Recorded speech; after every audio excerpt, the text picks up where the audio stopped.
Halo semua, dalam video kali ini kami kelompok 11 akan membahas tentang film Dua Garis Biru berdasarkan teori Abraham Maslow. Oh ya, video ini bertujuan untuk memenuhi tugas teori kepribadian 2, Psikologi Mercu Buana Jogja. Teman-teman semua sudah pernah belum nonton film Dua Garis Biru? Ternyata film ini memiliki kaitan loh dengan teori kepribadian. Yuk kita bahas. Dalam teori kebutuhan ini, Abraham Maslow mengungkapkan bahwa seorang individu haruslah memenuhi kebutuhan mereka. Nah, di sini terdapat 5 tingkat kebutuhan dasar. Yang pertama, kebutuhan fisiologis. Yang kedua, kebutuhan akan rasa aman. Yang ketiga, kebutuhan akan rasa memiliki dan kasih sayang. Keempat, kebutuhan akan penghargaan. Dan yang terakhir, kebutuhan akan aktualisasi diri. Novel Dua Garis Biru karya Lucia Priyandarini merupakan kisah dua remaja yang mengalami kegagalan dalam hidup karena melakukan pergaulan bebas. Pernikahan dini adalah solusi utama untuk menyatukan mereka, walaupun kedua belah pihak dari keluarga merasa tidak menerima keadaan tersebut. Beberapa aspek kebutuhan humanistik dalam novel Dua Garis Biru karya Lucia Priyandarini antara lain adalah kebutuhan fisiologis, kebutuhan akan rasa aman, kebutuhan sosial, kebutuhan untuk dihargai, kebutuhan intelektual, kebutuhan estetis, dan kebutuhan mengaktualisasikan diri. Oke, mari kita bahas satu-satu. Yang pertama ada kebutuhan fisiologis atau physiological needs. Di dalam novel Dua Garis Biru karya Lucia Priyandarini dijelaskan bahwa Dara dan Bima yang membutuhkan fisiologis seperti tersenyum dan bertatapan. Dari kebutuhan itu, dapat dirasakan oleh Dara dan Bima sehingga mereka merasakan kebahagiaan bersama. Nah, lanjut yang kedua, kebutuhan akan rasa aman atau safety. Bima yang jangkung melindungi dan menjaga Dara dari terik panasnya matahari pada saat olahraga di lapangan. Sehingga dari rasa perhatian itu memberikan kenyamanan dan rasa aman terhadap Dara. Nah, yang ketiga ada kebutuhan sosial.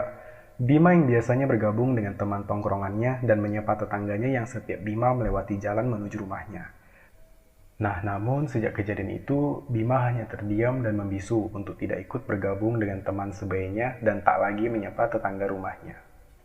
Oke, kita lanjut yang keempat, ada kebutuhan untuk dihargai, esteem needs. Dara yang tak ingin kalah dan selalu ingin dihargai oleh Bima serta kawan dekatnya, terpaksa memakan kerang agar tidak terlihat lemah oleh Bima pacarnya. Oke, kita lanjut yang kelima, ada kebutuhan intelektual atau intellectual needs. Ibu Bima yang telah mengetahui dan memaklumi kemampuan Bima dalam bidang akademik dengan kapasitas dan terbatas. Sehingga belajar sampai mati-matian pun nilai akademiknya akan sedikit. Yang keenam ada kebutuhan estetis, aesthetic needs. Nah, Dara anak yang cerdas dan cantik. Dengan memakai baju apapun ia sangat cantik. Dara merupakan kembang sekolah yang akan tidak khawatir untuk memilih warna ikat rambut yang akan ia kenakan. Dengan itu, Dara sangat disukai oleh banyak cowok di sekolah, terlebihnya hanya sebatas mengagumi.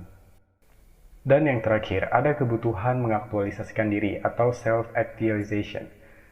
Dara yang telah mampu dalam potensi dirinya, ada beberapa rencana yang Dara inginkan untuk mengukur potensi pada diri, seperti mendata nama-nama perguruan tinggi yang Dara inginkan, baik pada universitas yang tidak dikenal sekalipun.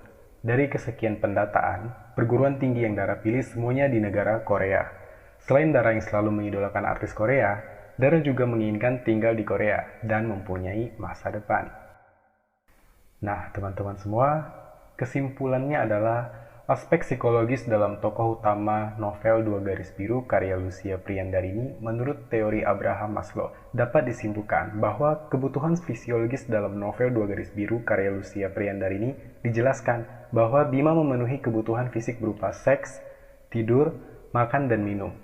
Kebutuhan akan rasa aman dalam novel Dua Garis Biru karya Lucia Priyandarini dijelaskan bahwa Bima yang selalu melindungi Dara dari keterpurukan. Kebutuhan sosial dalam novel Dua Garis Biru karya Lucia Priyandarini dijelaskan bahwa Bima yang dulu dapat berinteraksi dan bersosial pada lingkup sekolah dan di rumah. Kebutuhan untuk dihargai dalam novel Dua Garis Biru karya Lucia Priyandarini dijelaskan bahwa Bima dengan nilai akademik bisa dibilang sangat rendah. Kebutuhan intelektual dalam novel Dua Garis Biru karya Lucia Priyandarini dijelaskan bahwa Dara yang cerdas yang memiliki sejuta impian untuk melanjutkan kuliahnya di luar negeri. Kebutuhan estetis dalam novel Dua Garis Biru karya Lucia Priandari ini dijelaskan bahwa Bima yang meminta kemeja panjang pada acara lamaran dengan Dara. Kebutuhan mengaktualisasikan diri dalam novel Dua Garis Biru karya Lucia Priandari ini dijelaskan bahwa Dara yang berambisi melanjutkan kuliah di luar negeri. Oke teman-teman, nah itulah penjelasan tentang film Dua Garis Biru berdasarkan teori Abraham Maslow. Oke teman-teman semua, terima kasih telah menonton.